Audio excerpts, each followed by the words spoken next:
कैसे हो आप? आज मैं आपके सामने में स्टार्ट कर रहा हूँ क्लास 11th का जनरल चैप्टर। चलिए देखते हैं जनरल का मतलब क्या होता है।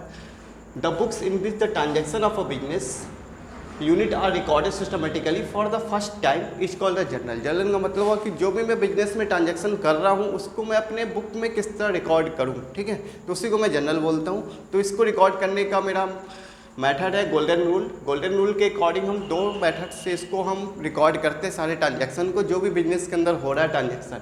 तो ट्रेडिशनल अप्रॉक्स है और मॉडल अप्रॉक्स है। ट्रेडिशनल अप्रॉक्स मतलब हो गया कि डबल एंट्री सिस्टम, और मॉडल अप्रॉक्स का मतलब हो गया अकाउंटिंग इक्वेशन मेथड। तो डबल एंट्री सिस्टम में होता है कि जो भी मैं ट्रांजैक्शन कर रहा हूँ उसको मैं डबल साइड शो करता हूँ, ठीक है। तो चलिए देखते हैं ट्रेडिशनल क्लासिफिकेशन के अंदर मेरा क्या आता है। तो ट्रेडिशनल क्लासिफिकेशन के अंदर मेरा दो टाइप का अकाउंट होगा। सबसे पहले क्या होगा, पर्सनल, और दूसरा होगा इम्पर्सनल। पर्सनल अकाउंट के अंदर मेरा नेचुरल, आर्टिफिशियल, रिप्रेजेंटेटिव। तो नेचुरल अकाउंट होता क्या है, सपोज मान लीजिए हम बिजनेस में किसी भी नाम के साथ कुछ कर रहा हूँ ट्रांजैक्शन, जैसे कि राम के साथ कर रहा हूँ, सीता के साथ कर रहा हूँ, गीता के साथ कर रहा हूँ, ठीक है। राम से मैं 500 रुपया लिया, सीता को 500 रुपया दिया, तो उसको मैं अपने बिजनेस में किस तरह रिकॉर्ड करूँगा, तो वो नेचुरल पर्सनल अकाउंट के अंदर आ जाएगा मेरा, पर्सनल के अंदर, ठीक है। उसके बाद आर्टिफिशियल पर्सनल अकाउंट क्या होता है कि सपोज मान लीजिए जो इंसान के साथ जो मैं काम कर रहा था और इंसान जो बनाया, ठीक है, इंसान के द्वारा जो बनाया हुआ चीज़ है वो उसको मैं आर्टिफिशियल बोलूँगा। जैसे कि मान लीजिए कंपनी, कोई भी कंपनी का नाम हो गया XY limited, ABC limited company, किसी भी कंपनी के नाम को हम आर्टिफिशियल पर्सनल अकाउंट बोलते हैं। रिप्रेजेंटेटिव पर्सनल अकाउंट क्या होता है, तो हम रिप्रेजेंट कर रहे हैं, तो रिप्रेजेंट क्या करेंगे हम, आउटस्टैंडिंग वेजेज हो गया, एक्रूड इंटरेस्ट हो गया। अब हमको लेबर को वेजेस देना है, तो वेजेज मेरा बकाया है, ठीक है, अभी ड्यू है, तो उसको हम क्या बोलेंगे, आउटस्टैंडिंग वेजेज। अब वो मेरा क्या होगा, representative personal account. Impersonal account मेरा दो टाइप का होता है। पहला क्या होता है, रियल, और दूसरा होता है नॉमिनल। रियल अकाउंट का रिलेशन होता है एसेट्स के साथ, जो भी मैं एसेट्स को देख रहा हूँ, फिक्स एसेट्स हो या करेंट एसेट्स हो, ठीक है, तो वो मेरा रियल अकाउंट के अंदर रिकॉर्ड होगा। और जो भी पर्सन से रिलेटेड आइटम्स होता है वो मेरा पर्सनल अकाउंट के अंदर होगा। तो रियल अकाउंट मेरा दो टाइप का होगा। पहला क्या होगा, टांजिबल, दूसरा होगा इंटांजिबल। टांजिबल का मतलब क्या होगा कि जिसको मैं छू सकता हूँ और उसे टच कर सकता हूँ, ठीक है, टांजिबल रियल अकाउंट होगा। तो टांजिबल का सपोज मान लीजिए लैंड हो गया, बिल्डिंग हो गया, कैश हो गया, मशीनरी हो गया, ठीक है, ये सब क्या हो गया मेरा टांजिबल एसेट्स हो गया।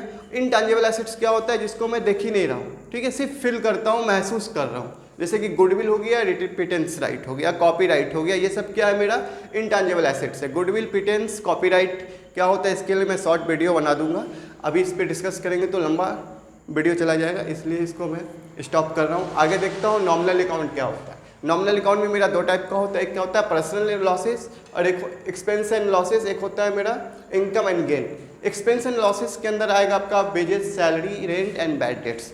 जो भी मैं रेंट दे रहा हूँ, सैलरी दे रहा हूँ, कुछ लॉस हो गया या मैं रेंट दे रहा हूँ, ठीक है, तो वो सब रिकॉर्ड होगा मेरा पर्सनल, उसको मैं जूम करूँगा, एक्सपेंस और लॉस है। और इनकम एंड गेन के अंदर आएगा आपका इंटरेस्ट, कमीशन एंड डिस्काउंट। जो भी मैं इंटरेस्ट पे कर रहा हूँ या डिस्काउंट रिसीव्ड हो रहा है, सॉरी इंटरेस्ट रिसीव्ड हो रहा है, डिस्काउंट रिसीव्ड हो रहा है या डिस्काउंट रिसीव्ड हो रहा है, उसको मैं इनकम या गेन के अंदर रिकॉर्ड करूँगा।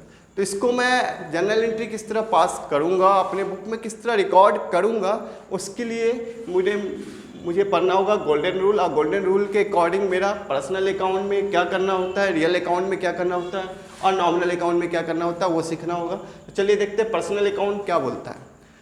पर्सनल अकाउंट बोलता है debit the receiver, credit the giver. मतलब क्या हुआ कि जो चीज़ आ रहा है आपके पास उसको आप डेबिट कीजिए, जो चीज़ जा रहा है उसको आप क्रेडिट कीजिए। तो डेबिट का मतलब हो गया कि डेबिटर लेनदार, जिसको मैं क्रेडिट में सेल कर रहा हूँ, मतलब कि मैं शॉपकीपर हूँ, जिससे मैं उधार परचेज करके लाया हूँ, क्रेडिट में परचेज करके लाया हूँ, वो मेरा क्रेडिटर हो गया।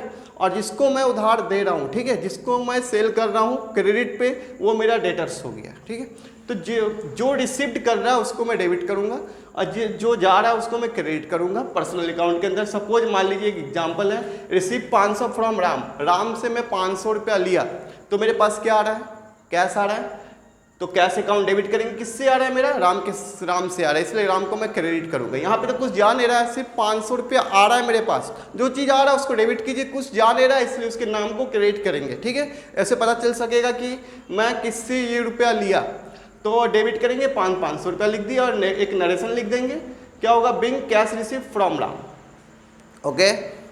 अब रियल अकाउंट क्या होता है, जो वो मेरा एसेट्स परचेज कर रहे हैं, ठीक है। सपोज मान लीजिए फिक्स एसेट्स परचेज किए, करेंट एसेट्स परचेज किए, तो इसका रिलेशन एसेट्स के साथ ही होता है। चलिए देखते हैं रियल अकाउंट क्या बोलता है। Debit the comes in, credit the goes out. Debit in the comes in का मतलब क्या है कि जो चीज़ आ रहा है उसको आप डेबिट कीजिए, जो चीज़ जा रहा है उसको आप क्रेडिट कीजिए।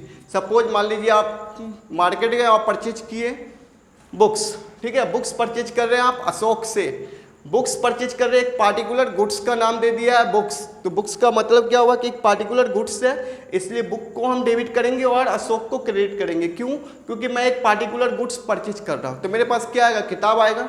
और किससे परचेज कर रहा हूँ मैं, अशोक से परचेज कर रहा हूँ। इसका मतलब यहाँ पर सिर्फ अशोक दिया हुआ है, फॉर कैश नहीं दिया हुआ है। अगर फॉर कैश दिया हुआ रहता तो हम क्या एज्यूम करते कि मैं नगद में परचेज कर रहा हूँ, तो मेरे पास से कैश चला जाता। तो यहाँ पे तो कुछ जा नहीं रहा है, सिर्फ मेरे पास बुक आ रहा है, तो इसका मतलब क्या हुआ कि मैं उधार परचेज किया हूँ, तो इसको उधार इन फ्यूचर मुझे पेमेंट करना पड़ेगा अशोक को, इसलिए अशोक को मैं क्रेडिट करूँगा और बुक को डेबिट करूँगा। क्लियर है? अगर मैं किसी भी क्वेश्चन में अगर नाम दिया हुआ है तो उस नाम को मैं एज्यूम कर लूँगा कि मैं क्रेडिट परचेज किया हूँ और उस नाम को मैं क्रेडिट कर दूंगा और जो चीज़ आ रहा है उसको आप डेबिट कीजिएगा। ओके, अगर यहाँ पे क्वेश्चन रहता purchase books from Ashok for cash, तो यहाँ पर क्या हो जाता books account debit to cash, क्योंकि मैं नगद में परचेज किया हूँ, कैश से परचेज किया हूँ, इसलिए कैश जा रहा है मेरे पास, इसलिए कैश को मैं क्रेडिट करता।